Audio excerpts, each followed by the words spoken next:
Pour la prochaine heure, vous écoutez Samedi de lire avec Amélie Boivin-Enfield. Bonjour tout le monde, bienvenue à l'émission Samedi de lire. Cette semaine, j'ai le plaisir de recevoir l'auteure Catherine McKenzie. Bonjour Catherine, comment ça va? Ça va, vous? Ben oui, ça va très très bien. Et vous êtes née et vous vivez à Montréal. Exact. Vous êtes avocate diplômée de l'Université McGill. C'est ça. Et vous avez écrit 2 premiers romans qui ont connu un très très bon succès. Oui. Et là, il y a un 3e qui vient d'être publié en français, mais on vous connaît aussi beaucoup du côté anglophone parce qu'au départ, les livres sont écrits en anglais. Exact. Ils sont traduits en français. Et comment est venue justement l'idée d'une avocate de vouloir écrire? Je pense que j'étais toujours quelqu'un qui écrivait. Et il y a peut-être 9-10 ans, j'ai eu une idée pour un livre et j'ai commencé à écrire et juste pour voir si je pouvais le faire, comme un petit challenge personnel. Ivresse, en fait? En fait, c'était sur mesure. Ah, OK. Oui, mais ça, c'est pas exact. C'est une autre livre qui est dans un tiroir. Une autobiographie, en fait. Exact. Semi-autobiographie, exact, ouais. Est-ce qu'on aura la chance de lire ça un jour? Non, je crois pas. Ah non? Non. C'était vraiment une ébauche pour essayer de découvrir comment écrire un roman qui est quand même pas évident. Et pour moi, je veux pas écrire du personnel, je veux plus imaginer des situations.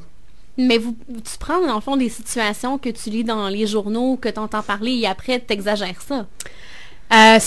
Oui, moi, je pense que je prends des situations, ça dépend du livre, mais en général, je prends des situations qui sont une étape de qu'est-ce qui aurait pu passer dans la vraie vie. C'est comme ça que j'aime le penser. J'aimerais ça qu'on parle du premier roman qu'on a connu en français, Ivresse. Est-ce que tu veux un peu me parler de l'histoire pour que les auditeurs sachent un peu de quoi on parle? Oui, alors c'est une journaliste qui suit un vedette dans un centre de désintox pour avoir comme le inside scoop. Elle est une journaliste en musique. Elle a toujours voulu travailler pour un magasin comme Rolling Stone ou quelque chose comme ça. Et elle passe une entrevue. C'est la journée de sa fête. Elle a sorti le soir avant. Alors, elle arrive encore sous à l'entrevue. Elle ne réussit pas à obtenir la poste, évidemment. Mais le magazine où elle fait l'entrevue avait toujours l'idée de suivre un vedette avec une autre de ses publications. Alors, quand cette grande vedette, Amber Shepherd, va en désintox, ils ont l'idée, on a une candidate parfaite pour faire le travail. Alors, ils offrent l'opportunité de le faire. Et si elle réussit à avoir le inside scoop sur la vedette, elle peut obtenir la poste originale qu'elle cherchait. Très intéressant, justement, puis bonne idée parce qu'on aimerait tout ça entrer dans un centre de désintoxication puis voir nos vedettes comme par exemple Lindsay Lohan ou Miley Cyrus qui font des siennes. Oui, mais c'est pour ça que j'ai eu l'idée un peu parce que c'était à l'époque où Lindsay Lohan et Paris Hilton et Britney Spears entraient et sortaient. Et on entendait des histoires qui sortaient de ça et je pensais un peu, tu sais, quand même ces personnes n'ont pas vraiment une vie privée. Et en plus, c'est vraiment un environnement où on devrait avoir une vie privée. On parle même pas de nos derniers noms. C'est anonyme, c'est supposé être anonyme, mais pour eux, la vie est jamais anonyme. Alors, je pensais à ça, puis je pense que j'ai vu une photographe d'un paquet de paparazzi qui était à l'extérieur d'un centre de désintox qui regardaient avec leur téléphoto, tu sais, essayer de prendre une photo de quelqu'un, je me souviens pas qui. Et je m'avais dit à haute voix, mais pourquoi est-ce qu'ils vont pas juste à l'intérieur, les suivent à l'intérieur?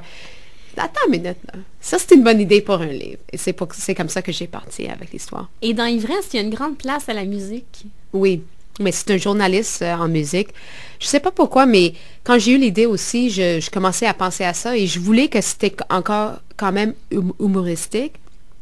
Et j'ai eu l'idée que l'écrivain était une journaliste en musique.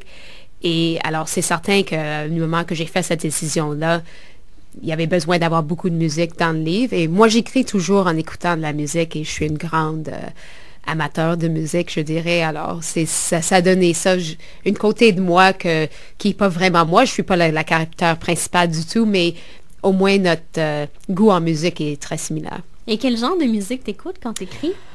Ça dépend. Souvent, je suis fixée sur une tune que je cherche qui a l'atmosphère, le sentiment que j'essaie de communiquer dans le chapitre que j'écris et je le mets sur repeat. Alors, alors, je le joue 500 fois, tu sais, pendant que j'écris un chapitre. Alors, c'est une façon pour moi de déconnecter un peu de mon cerveau pour que je peux pas trop penser quand j'écris.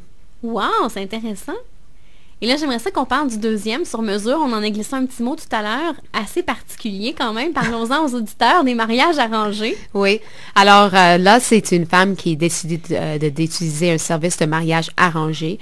Elle a un succès professionnel, mais elle n'a jamais réussi à trouver l'homme de sa vie. Et elle est très, très, très mauvais à choisir les hommes. Elle cherche toujours le même type, qui est quelqu'un qui le décève, et ça commence, elle découvre que son plus récent chum, Lafront, était avec une autre femme. Et son meilleur ami vient d'être fiancé à quelqu'un, et son frère vient avoir son 3e enfant, et tout le monde entouré d'elle est en couple et heureux. Et elle découvre qu'est-ce qu'elle pense, c'est un service de date, tu sais, de rencontre normale, mais finalement, quand elle va là, elle découvre que c'est un service de mariage arrangé, et elle décide contre la raison de poursuivre ce cheminement-là, et finalement accepte de marier quelqu'un sans le connaître. Elle le rencontre un jour, puis il le marie le 2e jour.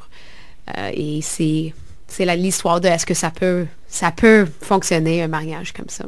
Mais quand on lit un roman comme ça, on se pose beaucoup de questions. Oui, j'aime mettre un petit pensée dans mes livres aussi. Alors là, le questionnement que je mets dans Sur mesure, c'est, tu sais, on pense qu'on doit chercher le grand amour de notre vie, qu'on a une soulmate. Je sais pas comment dire ça en français, mais...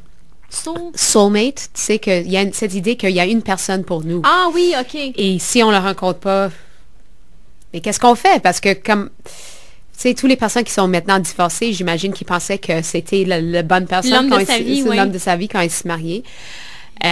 Mais je pense que les couples à long terme qui réussissent, il faut que vous soyez amis.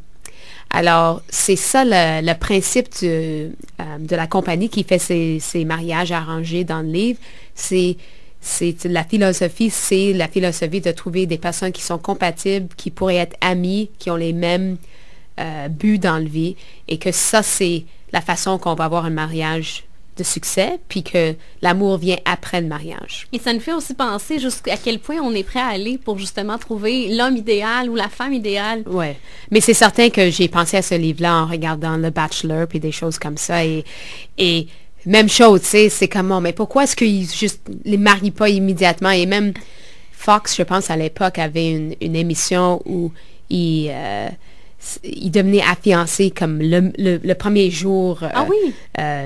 Et il y avait juste une saison, mais ça finit avec des mariages, puis c'était comme ça, c'est vraiment folle. Et je me questionnais, pourquoi est-ce que les femmes, et des fois les hommes, et pourquoi est-ce que les femmes vont sur les émissions comme ça? Est-ce que c'est vraiment, ils pensent qu'ils vont trouver amour avec quelqu'un? Est-ce que c'est juste pour la publicité? C'est quoi? Et je connais aussi 2 personnes qui ont eu des mariages arrangés traditionnels, 2 hommes. Et alors, j'avais toutes ces idées en tête que je voulais, tu sais, comment ça fonctionne, qui ferait ça, pourquoi. Alors, c'est comme ça que j'ai arrivé à cette histoire-là. Et ces gens-là, justement, qui ont eu des mariages arrangés, est-ce qu'ils l'ont lu sur mesure? Non, pas de ma connaissance. OK. Mais j'ai eu de la correspondance des personnes qui ont été dans des mariages arrangés traditionnels. Et ils m'ont dit, oui, c'est comme ça qu'ils pensent. Et j'ai fait une recherche aussi de quelle était la philosophie de ce type d'arrangement. Mais j'ai eu des bons commentaires des personnes qui étaient effectivement dans ces mariages ou qui étaient des enfants des personnes qui ont eu des mariages arrangés. Est-ce que ça prend beaucoup de recherche, justement, pour écrire des romans comme ça? Un certain montant. Je passe pas des heures, mais c'est certain que l'Internet est là. Ça facilite les choses. Moi, je veux avoir assez de réalité qu'on ne se questionne pas, mais j'imagine des choses aussi. Mais c'est certain que j'ai eu beaucoup de courriels de personnes qui m'ont demandé si c'est un service qui existait, parce qu'ils voulaient l'utiliser. Très drôle. Ouais. Catherine, si tu me permets, on va aller en musique et on se reparle dans les prochains instants. On va parler du plus récent roman français oublié. Parfait, merci.